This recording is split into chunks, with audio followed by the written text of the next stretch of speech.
Merong tatlong uri ng tao na humahawak ng pera. Una ay ang mga nag-iipon. Pangalawa ay mga taong nag-iisip na hindi nila kayang mag-ipon. At pangatlo ay ang mga taong sa tingin nila ay hindi nila kailangang mag-ipon. Ang unang uri ng tao ay habit na nila ang pag-iipon o second nature na nila ang ganitong gawain. Kahit minsan ay maliit lang ang natatanggap nilang pera, hindi nila ito ginagawang dahilan para hindi mag-ipon. Sila palagi ang nagkukontrol at nagmamanage ng kanilang income. Meron lang silang limitasyon sa paggastos at automatic nilang iniipon ang 10 to 30% ng kanilang kinikita. Ang pangalawang uri ng tao naman ay ginagawang dahilan palagi na maliit lang ang kanyang sahod. Mahal na ang presyo ng mga bilihin kaya sakto lang ang kanyang kinikita at meron na rin siyang mga anak. Nakafocus siya palagi sa mga bagay na wala siyang control. Sa halip na aako siya ng responsibilidad at maghanap ng paraan para makaipon, sinisisi niya palagi ang kanyang sitwasyon. At ang pangatlong uri ng tao naman ay kaya niya sanang mag-ipon. Pero ang problema ay hindi niya ito ginagawa dahil sa tingin niya ay hindi niya ito kailangan. May trabaho naman siya, kumikita ng malaki, bata pa naman siya, kaya mamaya na lang. Ito yung mga taong YOLO.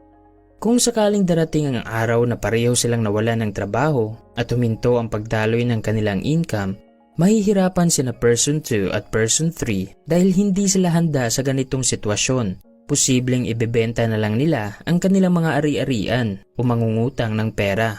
Tanging si person 1 lang ang hindi nagpapanik dahil meron naman siyang naiipon. Pwede niya itong gamitin sa pagtayo ng isang negosyo at panggasto sa kanyang pang-araw-araw na pangangailangan. Kung titingnan mo rin ang pinagkaiba ng tatlo, masasabi mo na ang tagumpay sa pag-iipon ay hindi nakabase sa laki ng income. Dahil kahit kumikita sila ng parehong halaga buwan-buwan, halimbawa 50,000 pesos, at the end of the day, ang unang uri lang ng tao ang merong maiipon. Dahil ugali na niya ang magtabi ng pera, meron siyang disiplina sa paggastos, nakafocus din siya sa mga bagay na meron siyang control at hindi siya nagre-reklamo sa kanyang sitwasyon. Kailangan mo ng tamang mindset at wastong pag-uugali kung gusto mong makapag-ipon ng mabilis. Hindi ka magtatagumpay sa pag-iipon kapag marami kang dahilan.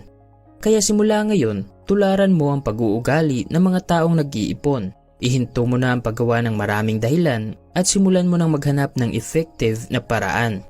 Kaya naman sa video natin ngayon, ibabahagi ko sa iyo ang 5 steps na dapat mong gawin para makapag-ipon ka ng mabilis. Step number 1. Gumawa ka ng savings goal. Meron ka rin bang goal? Ano ang gusto mong makamit ngayong buwan, ngayong taon, next year? Ano ang gusto mong maging? Kapag sinabi nating goal, dapat ay seryoso ka dito dahil ito ang iyong target. Ang iyong goal ay ang magbibigay sa iyo ng ideya kung ano mga bagay ang dapat mong pagtuunan ng atensyon. Dahil kapag wala kang focus at hindi mo rin alam ang iyong priority, malabong maaabot mo ang iyong hinahangad. Kung plano mong makaipon ng pera ngayong taon, dapat ay gawin mo itong goal. Magsimula ka sa pag-alam ng iyong target amount. Alamin mo rin kung para saan mo ito gagamitin, ilang percentage ng iyong income ang mapupunta sa ipon buwan-buwan, at anong mga aksyon ang sa tingin mo ay sumusuporta sa goal na ito. Mabuting isulat mo sa papel ang iyong sagot sa mga tanong na yon at basahin mo ito ng maraming beses araw-araw. Meron nang nagawang pag-aaral na kapag sinulat mo sa papel ang iyong goal at mga plano kung paano ito matutupad, malaki ang chance na makakamit mo ito. Noong 1979 hanggang 1989, merong nagawang pag-aaral sa Harvard University tungkol sa kahalagahan ng pagsulat ng ating goal. Tinanong ang mga graduates na meron na ba silang goal at plano sa kanilang kinabukasan. 84% ng mga graduate ay walang specific goal. Ang 13% naman ay merong goals pero hindi nila ito sinulat sa papel. At tanging 3% lang ang nagsulat ng kanilang goals at mga plano sa buhay. Alam mo ba kung ano ang nadiskubre ng mga researcher paglipas ng 10 taon? Binalikan at tinanong ulit nila ang mga graduates. At doon nila nalaman na ang 13% na hindi nagsulat ng kanilang goal ay kumikita ng doble sa 84% na walang goal.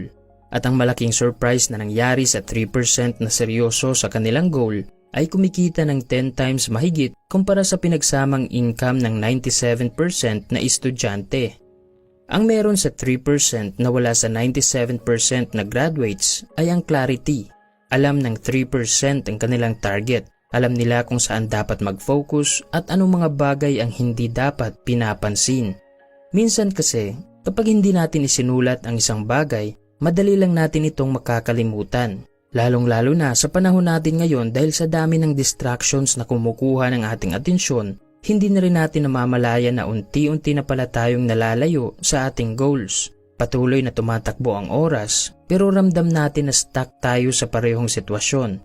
Kaya kung gusto mong magtagumpay sa pag-iipon ngayong taon, gumawa ka ng savings goal at isulat mo ito sa isang papel.